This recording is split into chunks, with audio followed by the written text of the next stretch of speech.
В этом выпуске вы узнаете, что такое тренажер-колесо и как им пользоваться, какие бывают колеса и в чем их особенность, и как с помощью колеса поставить правильную технику удара. А в конце ролика я расскажу о методике, которая позволит вам научиться вращать мяч уже за пару тренировок.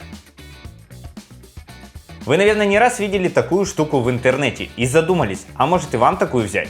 Но не все понимают, что это такое и что с этим делать. Наблюдая за любителями в зале, я заметил, что надо рассказать, как работать с колесами, иначе это принесет больше вреда, чем пользы. Понимаю это я не понаслышке, ведь с этим я сталкивался сам лично. И для того, чтобы вы получили от этих тренажеров максимум, я подготовил этот ролик. Меня зовут Иван Толмачев, и это канал о настольном теннисе. Поехали! Итак, эта штука называется тренажер-колесо. Думаю, всем понятно, почему оно называется так. Здесь используется колесо от ролика, велосипеда или из поролона и соединяется с креплением, чтобы вы могли спокойно отрабатывать удары. Назначение этого приспособления – поставить технику удара. Благодаря тому, что вы бьете в определенные плоскости, то ошибок становится меньше и развиваются мышцы-стабилизаторы, которые удерживают вашу руку. Плюс за счет многократных повторений складывается движение в вашей голове. Появляется небольшой автоматизм. Колесо помогает научиться делать ускорение и лучше прочувствовать свои мышцы в ударах. На нем вы учитесь регулировать положение кисти, под каким наклоном вы бьете, и учитесь играть по касательной. На этом плюсы, конечно, не заканчиваются. Теперь давайте посмотрим, какие бывают колеса. В этом ролике я вам расскажу о 3 различных видах колес, которые можно купить на китайских сайтах, маркетплейсах, Вистиспорт и других специализированных магазинах по настольному теннису. Это будет стационарное колесо, колесо на ручке и колесо мяч на липучке.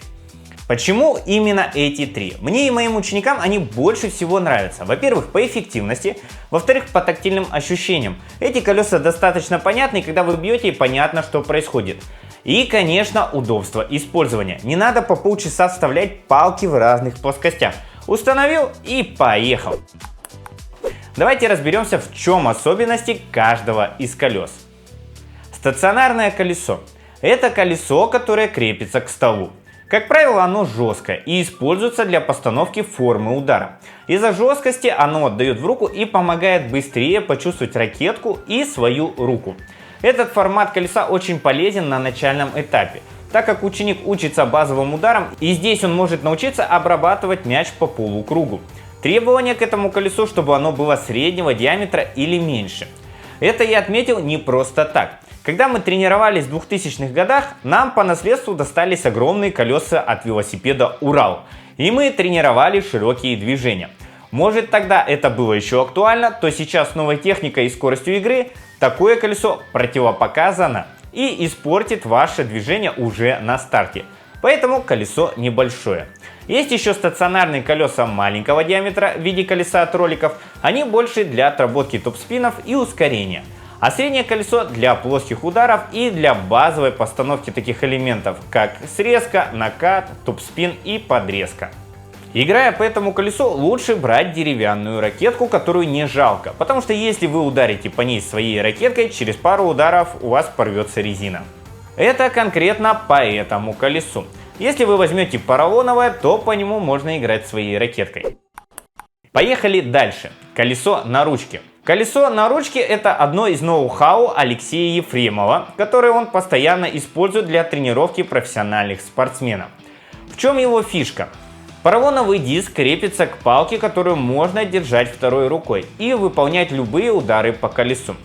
Если в первом варианте вы никуда дальше колеса не продвинетесь, то здесь можно отработать выход на короткий мяч, отработать переходы между дистанциями и отработать переключение между ударами. Совмещать удары по колесу с ударами за столом. Все зависит от вашей фантазии.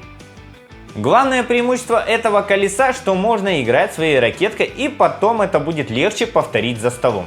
Минусы, конечно, у него тоже есть. Если бить по нему неправильно, не по верху, а в боковину, то можно сломать болт или повредить поролоновый диск. А новичкам тяжело поначалу правильно координировать точность своего удара. И третье колесо – это колесо на липучке. Это самый популярный вид колеса в любительских кругах. В чем его фишка? Первое – оно дешевое. А второе – вместо обычного диска здесь установлен теннисный мяч. Настоящий мячик, по которому мы делаем удары в игре. Это колесо продают в нескольких вариантах. На струбцине, то есть вы его прикручиваете к столу, и второй на липучке. Колесо на липучке можно приклеить для отработки коротких ударов, так и для длинных. Сами колеса достаточно хрупкие. При неумелом использовании можно расколоть мяч. Поэтому лучше, когда вы покупаете колесо, брать для него еще запасные мячи. На этом колесе идеально отрабатывать зацеп мяча, то есть контакт с мячом по касательной.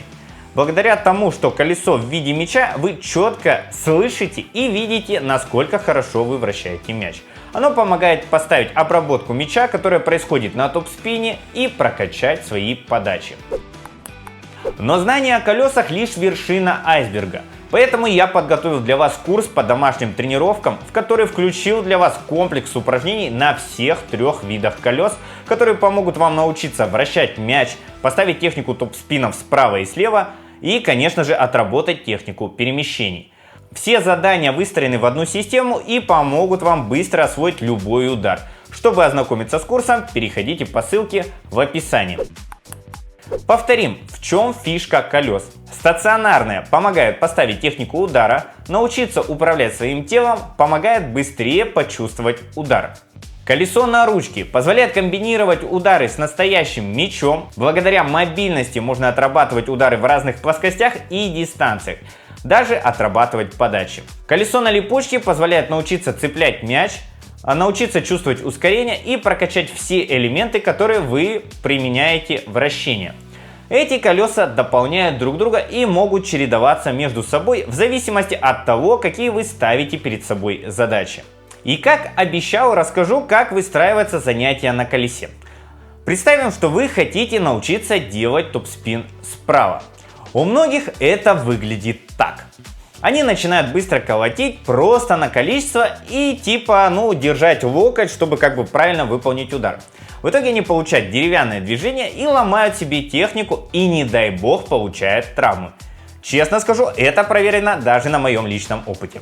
Поэтому, когда вы начинаете ставить технику удара, то соблюдайте эти правила. Первое. Выполняйте удары максимально медленно. Второе. Отрабатывайте удары по частям и потом собирайте в одно целое.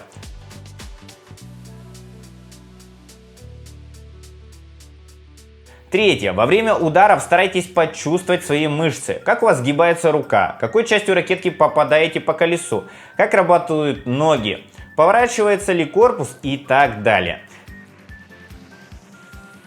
Четвертое. Ставьте себе какие-то задачи. Если хотите отработать вращение, то значит надо работать над сгибанием предплечья и ускорением. Когда почувствовали предплечье, то встраивайте уже его снова в полное движение и попробуйте его повторить. Пятое. Работайте по чуть-чуть, но регулярно. Каждый день по 100-200 ударов дадут вам намного больше эффекта, чем отработка по 1000 раз 2 раза в неделю. Чем медленнее и качественнее вы прорабатываете свой удар, тем быстрее вы его освоите и сможете применить в игре. И для того, чтобы это сделать намного быстрее, надо знать, как выполняются удары правильно и в какой последовательности их необходимо изучать. Потому что это сэкономит ваше время, убережет вас от травм и даст возможность больше получать удовольствие от игры. Чтобы это сделать, переходите по ссылке в описании. Итак, давайте подведем итоги. Можно ли использовать колеса на тренировках в зале и дома любителям? Я отвечу: нужно, ведь оно ускорит ваше обучение технике ударов. Но помните, все должно быть с головой и в разумных пределах. Если это делать без понимания, то вы получите отрицательный эффект. Спасибо, что досмотрели этот ролик до конца. Для того, чтобы знать больше тонкостей из настольного тенниса, то подписывайтесь на мой телеграм-канал, на группу ВКонтакте и YouTube канал. И подключайтесь к домашним тренировкам, чтобы выйти на новый уровень. С вами был Иван Толмачев. До встречи на следующих уроках.